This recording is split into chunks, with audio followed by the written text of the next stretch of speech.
South Africa's slow growth has led to a number of private companies downscaling and shedding jobs in the process.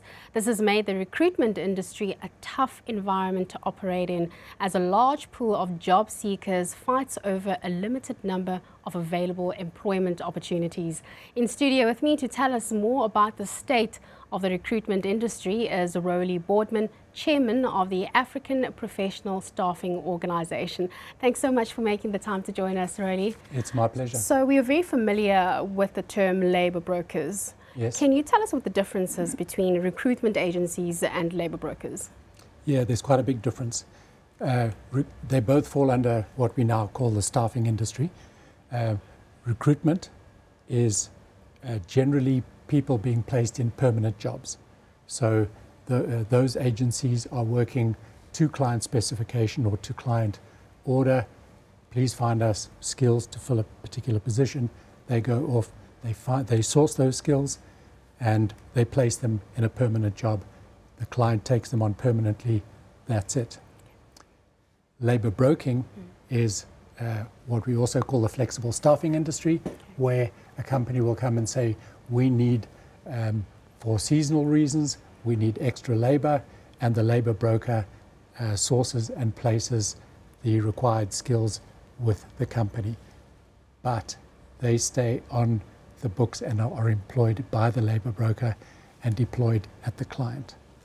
So that's the big difference. Okay, so we've seen the South African economy going through a very difficult time. A lot of jobs or a lot of companies are retrenching or downscaling. What impact has this had on the recruitment industry as a whole? So I think the economy has been a little bit flat for quite some time now, since 2008. So there are a lot less job opportunities, which means that there is a lot less work for the recruitment industry. And so we've seen the numbers of people operating in the industry has declined quite a lot over the years.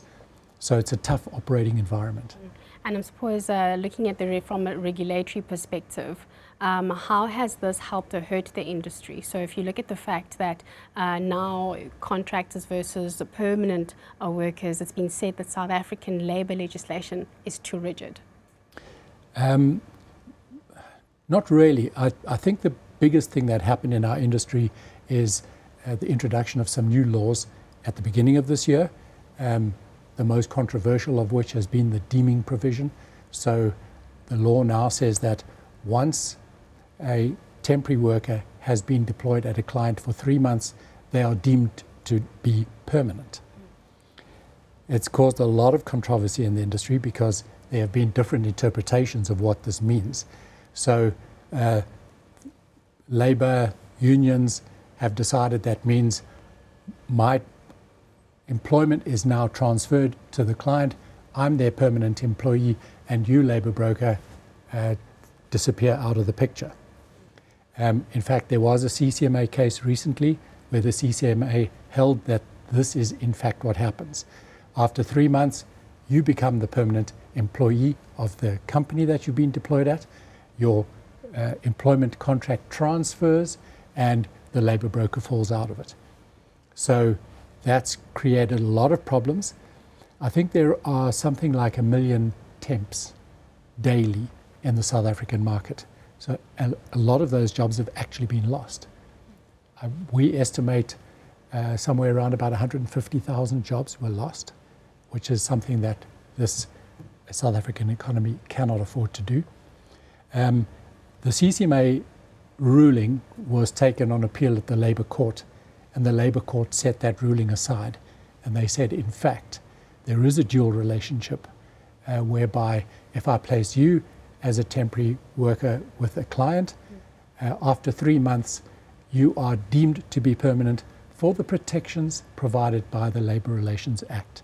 So if they dismissed you unfairly, you would be able to take either them or us to the CCMA, and you would furthermore be entitled to equal treatment. So that's what it actually means. So that, as I said, has been set aside by the Labour Court. We're back to a dual relationship, but I think that there are more challenges on that one coming.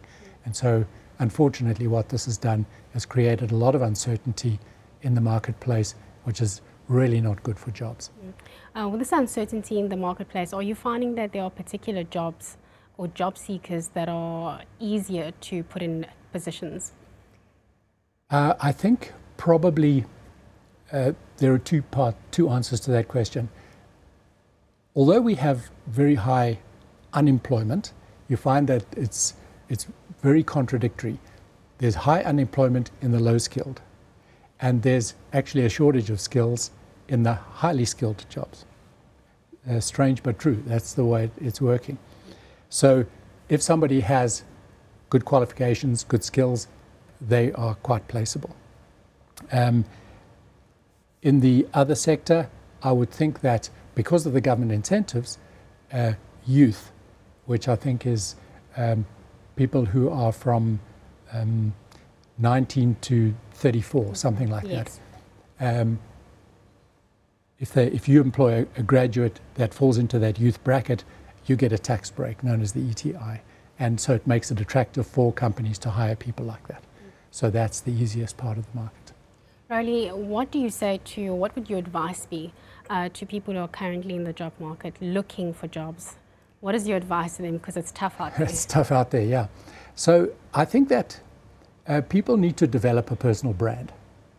So we're all unique individuals, but I see many CVs that look as though they came off a cookie cutter. They all look the same. And so people tend to copy other people's CVs, or they use a template that they find in MS Word, and then they just fill in a few gaps, and then they use that same CV to make lots of different job applications. So they're not marketing their difference to that employer. They need to find, what are my strengths, what are my selling points, how do I market that? And then they need to target themselves at a specific employer where they know their strengths will be used. It's quite a tough way of doing it, because it means that the person then has got to go and find out something about the market that they're wanting to target themselves at, and so it takes some homework. But if people are willing to do that, their homework will pay off. Riley, thank you so much. Tailor-making your CV could be... Tailor-making your CV. Thank you so much. What's your strength? Sell your strength. What makes you unique? Sell that. Make your personal brand. Well, you've heard it. That was Riley Boardman, Chairman of the African Professional Staffing Organisation Ethics Committee.